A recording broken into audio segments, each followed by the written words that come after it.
Hey, stay put kayo dyan dahil papakita ko sa inyo kung paano ko niluto ang aking lugaw. Nagluto ako ng lutong bahay na goto or lugaw na may chicken. Ang sarap. Halata talaga na malamig dito sa amin kaya naka-long sleeve ako. Ang sarap.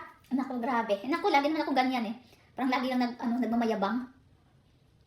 Hey yo! So for today's video, ito na, ginawan ko na ng step by step kung paano ko niluto ang aking lugaw or goto. So ayan, dinamihan ko ng garlic kasi nga hatiin ko ito yung kalahati. Gagawin ko is gawin kong medyo crispy kasi yun yung itatoppings ko later on pagka maluto ng aking lugaw. Ayan no, pwede na yan dahil golden brown na. Ayan, and then yung kalahati, ito naman, ito yung igigisa ko sa aking chicken. So nilagay ko agad yung onions kasi yung garlic ko kanina is half cooked na. And of course, mag-add na rin ako ng ginger pagka magluto talaga ako na mayroong chicken. Lagi talaga ako may ginger dahil nagtatanggal yan ng lansa sa aking chicken. So, ito na. And then, next ko ilagay is yung aking na himay-himay or na hiwa-hiwa na chicken. Bale, yung nilagay ko dito, isang quarter and kalahati dahil nga ako lang naman kakain or dalawa lang naman kami kakain. So, ayan. Sinama ko na pati buto dahil pag nilaga mo yan, naku, tagos hanggang buto yung lasa dahil nga alam mo kung bakit tumutulong yan sa pampalasa ng inyong mga niluluto. Kaya nga pag magluto tayo minsan ng ng beef buto-buto or beef bulalo, may mga buto yan. Kasi nga pag nilaga mo yan ng matagal, ay naku, sabaw pa lang ay ulam na. So, ayan, naglagay na ako dito ng chicken cubes and then the rest of seasoning para malasa talaga ang aking lugaw. Ayan, pwede naman ako mag-add later on pagkakulang sa aking panlasa. And oo, nag-add na rin ako ng dito, istiwitis, pampakulay para hindi naman mukhang na-nervyos ang aking lugaw na maputla. Alright, so ayan, nagkulay ng aking chicken. Next is yung rice. So ready na ito dahil nahugasan ko na to kanina. 1.5 cup lang yung niluto ko kasi nga dadami din yun siya dahil lumulubo yun.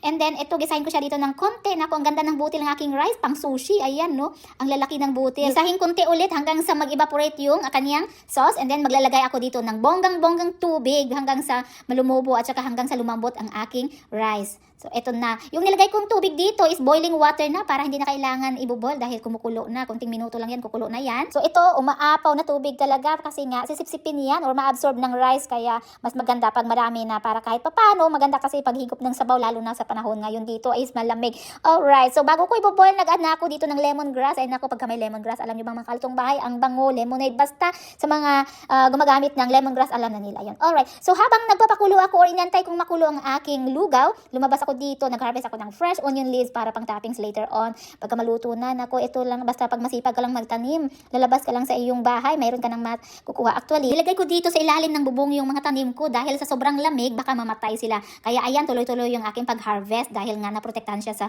sobrang lamig. So, ito na ang aking lugaw. Luto na ito at ready na rin ang aking mga pampalasa or mga toppings later on. So, ito na. Pagdating sa lasa, okay na yan dahil natikman ko na, nag-add lang ko ng konting asin. A few moments later.